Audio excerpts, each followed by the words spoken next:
You think you can destroy me?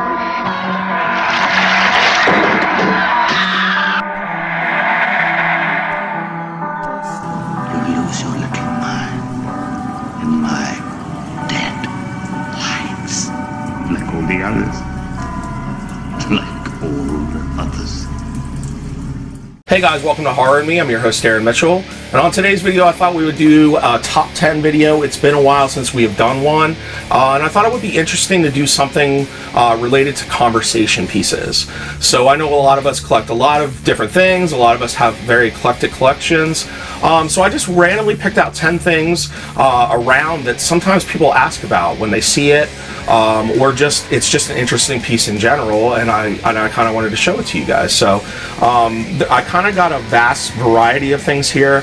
There's no real rhyme or reason for this. I just wanted to put out a cool video for you guys, and I think you guys will like this. So let's not waste any time, and let's get down to number 10.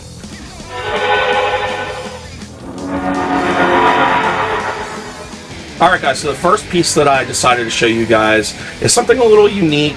It came out when Freddy vs. Jason came out. It was a promotional item, but it's just one of those off-the-wall kind of pieces that you don't see very often, or people really don't show off very often, but it's just one of those things that when you look at it, it kind of reminds you of that time when you know, movies would give you some kind of cool prop, or they'll give you some kind of figure or something like that. We've talked about the Leprechaun stuff in the past, or just like buttons or like a barf bag or something like that. But this was a cool promotional item that came out for the film. I'm not sure exactly the history, if it was given out at theaters, or if this was something that would come into like a movie store or something like that. But what we have here is a Freddy vs. Jason. There we go. Little mini basketball, and you can see it branded there. It doesn't say if this was for anything specific other than this logo, so you guys are gonna have to let me know about this logo here. If you know anything about it, I'd like to know more about this piece. But I thought this was interesting, and it's just one of those things when you see it has kind of a cool story to it.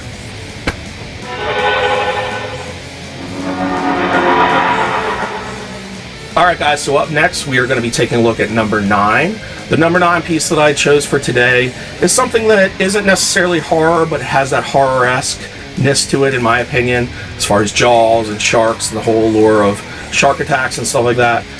So I was out at Fossil shopping one time. I was starting to get into like oddities and stuff like that, and the one thing I had to have, and I always wanted it in my collection, was a Megalodon tooth. So I picked this up I don't know, a year or two ago, maybe 3 years now. It is broken on the one side, and it is split. Or actually, this one isn't split, I'm sorry. But it is broken on the one side, and it's pretty large, as you can see next to my hand. The guy that sold it to me said it's around 1 million years old.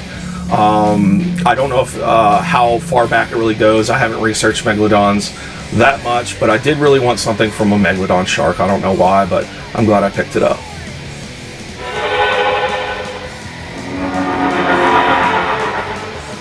Alright guys, for my top 8 pick for this video is going to be something a little odd. As you guys know, I am definitely arachnophobic. I can't stand spiders, so I don't really know why I got this, but there's something, when I saw it, I was like, I gotta have that for some reason. But what we have here is an Amazon bird tarantula. I think they're called bird tarantula. Hope that's coming up good for you guys, not too shiny. But it's pretty big, as you can see next to my hand.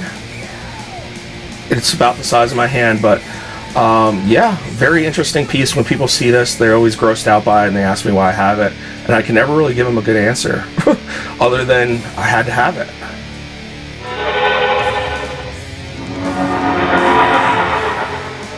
Up next is our number 7 pick for this video, and I was kind of deciding, like, there's no real you know, number 1 on this table or anything like that, but I was trying to figure out what my number 7 would be, and I think I'm gonna go with this piece here.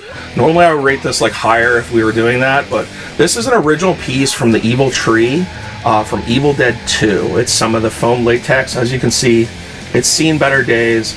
I actually bought this with some other collection pieces from the cabin, some broken glass, a piece from the cabin. You guys have seen my skull in the past. It's made with Linda's gravesite coal. So I've gotten pieces over the years with my Evil Dead collection, and this is definitely a conversation piece. Yes, it's brittle. Yes, it's frail. There's no real good way to display this. I do need to put this in a shadow box one day. But yeah, this is one of those things that just reminds me of practical effects and the beauty of it, you know, and the beauty of Evil Dead. And, you know, it took that crew of people with no money to put something like this together. And it's just a piece of history, and I love this.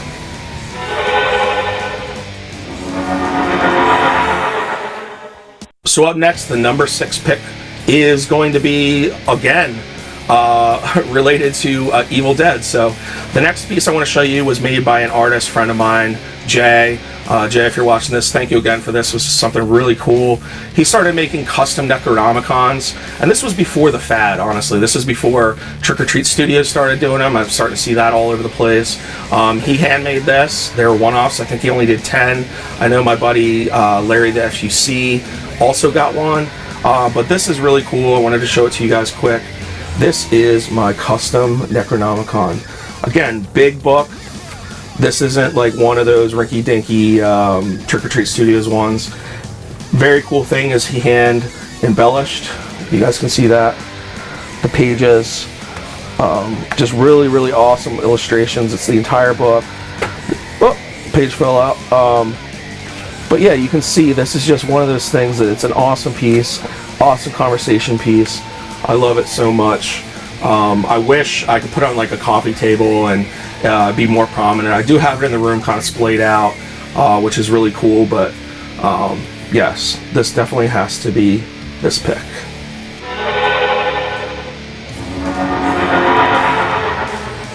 Alright guys, our number 5 pick is again another Evil Dead piece, and actually it's just my hero piece. This is a life cast mask, or life cast of Bruce Campbell, that was done by an artist and was painted to look like his likeness. So this is an awesome piece that I have in my collection. I love it so much. When you look at it, you definitely know this is Bruce Campbell. Even if you're not a huge horror fan, I think everyone really knows Bruce Campbell at this point, with that chin, that beautiful chin of his. So this is one of my favorite pieces, and like I said, every time people see it, they always ask about it. I've never seen another one. I've seen blank life casts of him before, but I've never seen one rendered this well. So this is something I picked up a few years ago, and I'm in love with it.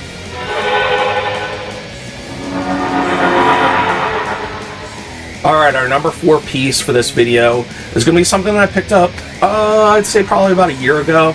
Really interesting piece. Another one of these things where when you look at it, it just has such a mystique to it. Like, you know, it has some history to it. When people see it, they also find it pretty interesting.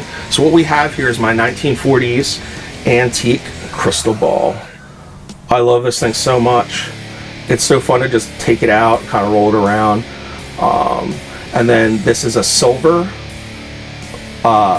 original base for it. Really, really nice. I love the fact that nobody cleaned this up over the years and shined it up, and it has the original patina on it. It's just such a cool piece, just kind of sitting there. You can watch the light through it. It just has an interesting aura to it. It's really cool. Sometimes that's I put it up near the window when it's kind of like golden hour, when the sun's going down. When the sun goes through it, it just cascades this awesome like sunset pretty much in the room. So really, really cool piece. This had to be the number 4 pick.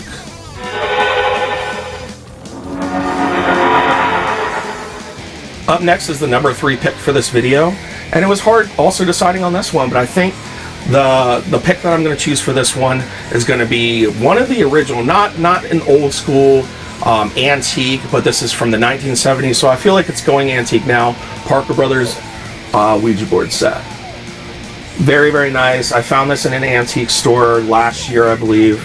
It's one of the cleanest that I've seen. There's nothing wrong with this. Usually you see like tattered boxes if you find it, but really, really cool. I just want to take this cover off for a second and take a closer peek at it. Cool thing about it is also complete. So we have the Ouija board here itself. I'm sorry, I'm trying to see behind it. We have the Ouija board itself. We also have the original planchette. You guys can see there. There we go. So very, very cool. Here, actually, I'll flip this so you guys can see it like that. So the original planchette. Very, very cool. So I love this piece. The problem with it is there's no real good way to display it unless you put it behind something on a shelf. I still haven't figured out what I'm going to do with it, so it just kind of sits on a table. But I feel like that's what it was intended to do, you know, sit on a table and people play with it.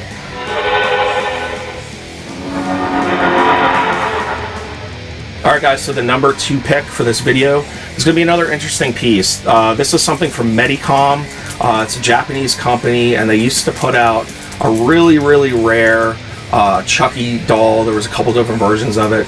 These, for some reason, are super expensive, but these were minifigures that were sold around, was it 2006, I believe? I can't remember the exact date, but I have 6 of them here.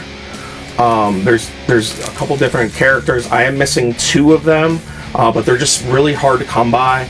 Again, these were sold in Japan, but little mini Chucky figure, good guy dolls. So we have a baseball player one, a cowboy, we have fireman, good guy, and then we have a doctor and an Indian. I can't remember the ones that I'm forgetting, but I know once I start researching again, trying to find them, I'll hopefully get them eventually. So we'll see.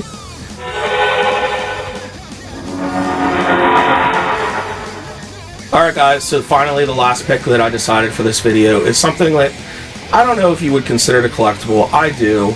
I think that it's just, a lot of times when we have our collections, it's cool to have the real expensive stuff and the big statues and the big prominent pieces, but there's also little things that I like to incorporate, at least in my collection, that kind of spruces it up a little bit as far as like movies, right? So my movie VHS room, where I have a lot of my older stuff, I like to display stuff like this, and what I have here is my 8mm projector camera, and it still works. I do have a couple of these, but this is one of those things that I kind of just put around the room and kind of spruce it up and make it look like more of like a little film area. So I have these, and I have a few older like video cassette VHS recorders, and just kind of put them on top of like a shelf. And it kind of just makes it seem a little bit more of like a movie room or movie-esque or little theater room or something like that. So again, another conversation piece. When people see this, they usually ask about it, or some of the other cameras that are down there. They're just like, why would you keep them? You know, people see this stuff as garbage, but I see it as an opportunity to kind of spruce up some displays. So I want to say thanks guys for tuning into this video. I hope you enjoyed it. Please leave this video a like and a comment. Let me know about the things I showed off today. And I also urge you, if you're watching this and you also do YouTube, do a top 10 video, some nice conversation pieces, or something with an interesting story. I'd like to see those. So I hope you guys have a great day, and I'll see you on the next video.